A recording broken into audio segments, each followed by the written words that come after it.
नमस्कार, परिवर्तन news channel में आप सभी का स्वागत है और ज्यादा से ज्यादा सब्सक्राइब, लाइक, कमेंट और शेयर करें। पी अपडेट में आज डॉक्टर अरुण कुमार राज ने विश्वव्यापी महामारी के बदलते तस्वीरों के बारे में बताया है। कोरोना महामारी को रोकने के लिए व्यवस्था में सुधार के लिए देशव्यापी लॉकडाउन से लेकर धीरे धीरे खुलते अनलॉक में व्यक्तियों में बदलाव के साथ मुंह पर मास्क, हाथ में सैनिटाइजर का उपयोग बढ़ने तथा घर में काम करना, मीटिंग का वर्चुअल होने से ऑनलाइन का उपयोग बढ़ा है। क्लास का ऑनलाइन या बच्चों की पढ़ाई भी ऑनलाइन से होने के कारण व्यवस्था पर ऑनलाइन का पकड़ मजबूत हुआ। लॉकडाउन में लोगों ने सोशल साइट्स पर, नेटवर्किंग साइटों, वेबसाइटों पर काम करना, कमाई करना, मनोरंजन के वेब सीरीज का लुत्फ उठाया है। टीवी चैनल पर पुराने धारावाहिक सीरियलों का भरमार हुआ। रामायण, महाभारत, शक्तिमान जैसे पुराने धारावाहिक प्रसारित किया गया। वहीं ललिता कुमारी गृहिणी ने गर्म दूध एवं ठंडा दूध पीने के फायदे जानकारी साझा किया है। नमस्कार, मैं डॉक्टर अरुण कुमार। कोरोना काल के लगभग 6 मास पूरे।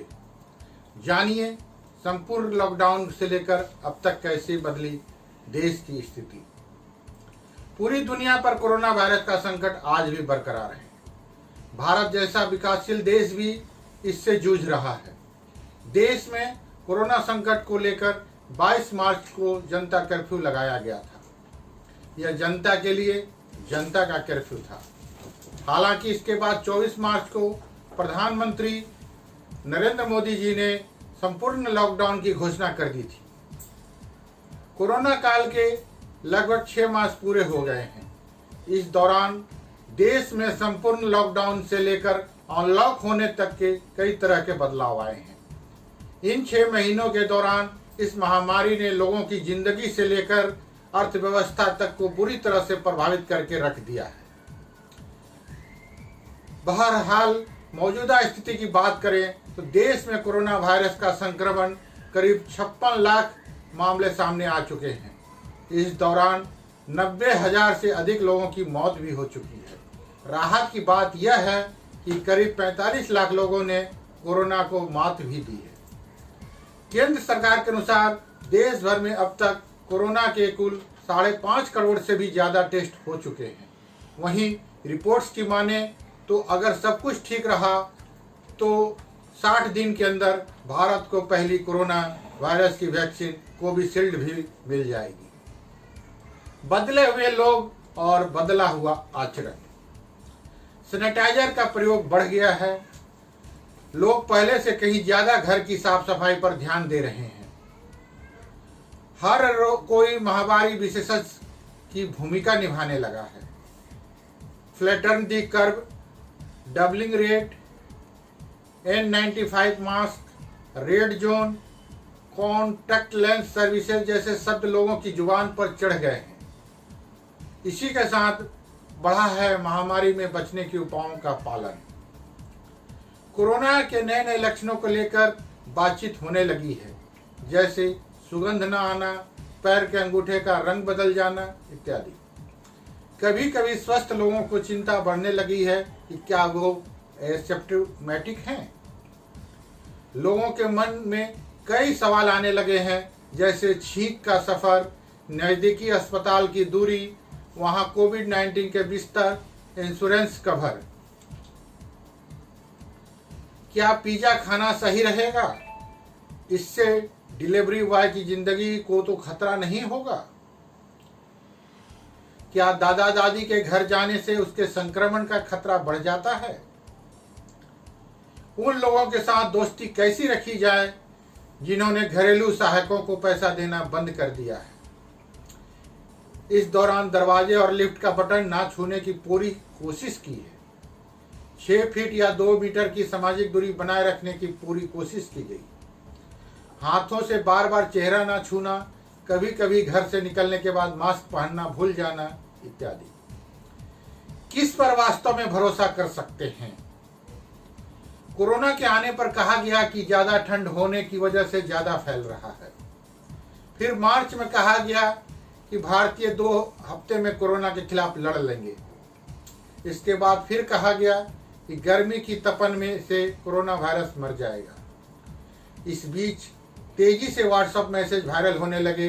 कितने झूठ, कितने सच, पता नहीं। क्या मुंबई में सेना तैनात होगी? हल्दी से नहाने में मदद मिलेगी? कोरोना चीन का जैविक हथियार है जैसी अफवाहें फैलने लगी। देश में वायरस से ज्यादा अफवाहों का फैलने का दौर शुरू हुआ। कौन कोरोना पॉजिटिव हैं और क्यों है यह समझना मुश्किल हो गया। आरोग्य सेतु ऐप को लेकर सरकार ने कई बार सफाई दी कि डाटा कहीं नहीं जाएगा। उचित दूरी के साथ सामाजिक मेलजोल।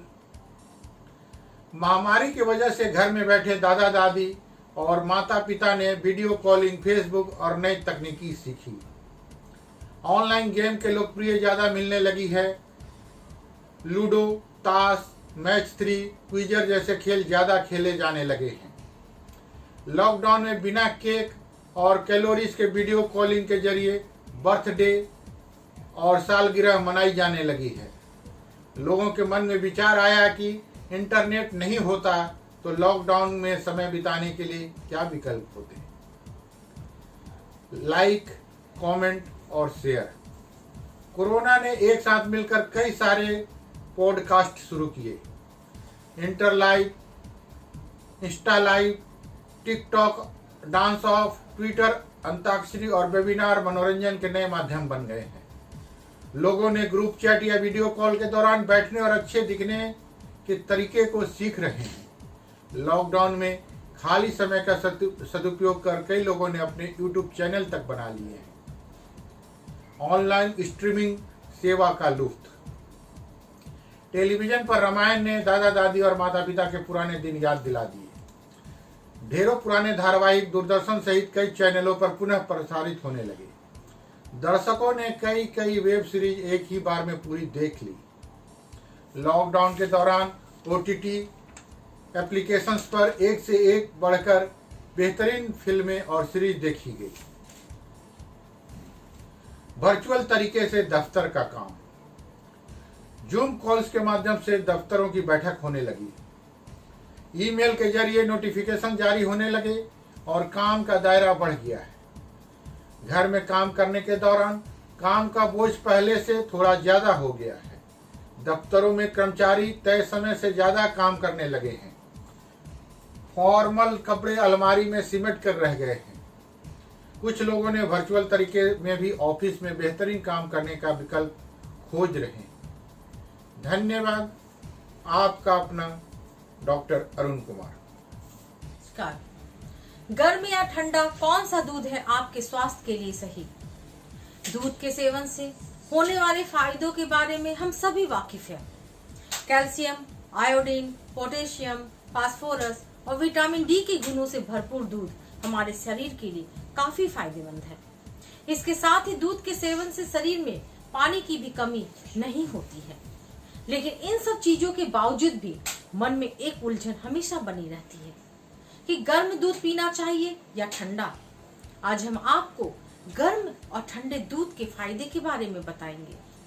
अच्छी नींद के लिए गर्म दूध। अगर आप अनिद्रा की समस्या से परेशान हैं, तो आपको रोजाना सोने से पहले 1 गिलास गर्म दूध पीना चाहिए। दूध में पाए जाने वाले एमिनो एसिड सेरोटोनिन और मेलाटोनिन केमिकल के स्राव को बढ़ाता है, जिससे आपको आराम मिलता है और अच्छी नींद आती है।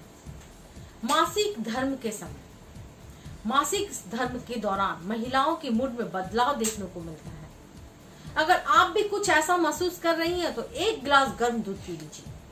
ऐसा करने से आप बेहतर महसूस करेंगे। सर्दी जुकाम में दूध और शहद का एक साथ मिलाकर पीने से सर्दी जुकाम की समस्या में बड़ा जल्दी आराम मिलता है। दूध और शहद को एक साथ मिलाने से ये एंटीबैक्टीरियल बन जाता है और वायरल समस्याओं में राहत पहुंचाने का काम करता है। पेट से जुड़ी समस्याएं। ठंडे दूध का सेवन आपको एसिडिटी की समस्या में राहत पहुंचा सकता है। एसिडिटी होने पर पेट में जलन होते रहता है। ऐसे में ठंडा दूध पीने से राहत मिलता है। इसके साथ ही कैल्शियम से भरपूर दूध शरीर में एसिड बनने से रोकता है और पेट में बनने वाले अतिरिक्त एसिड को सोखने का काम करता है। शरीर को हाइड्रेट रखने के लिए ठंडे दूध के सेवन से शरीर में पानी की कमी नहीं होती है और शरीर हाइड्रेट रहता है। ठंडे दूध पीने का सबसे बेहतर समय सुबह में होता है। इसके अलावा वर्कआउट खत्म करने के बाद ठंडा दूध पी सकते हैं। मैं ललिता कुमारी, धन्यवाद।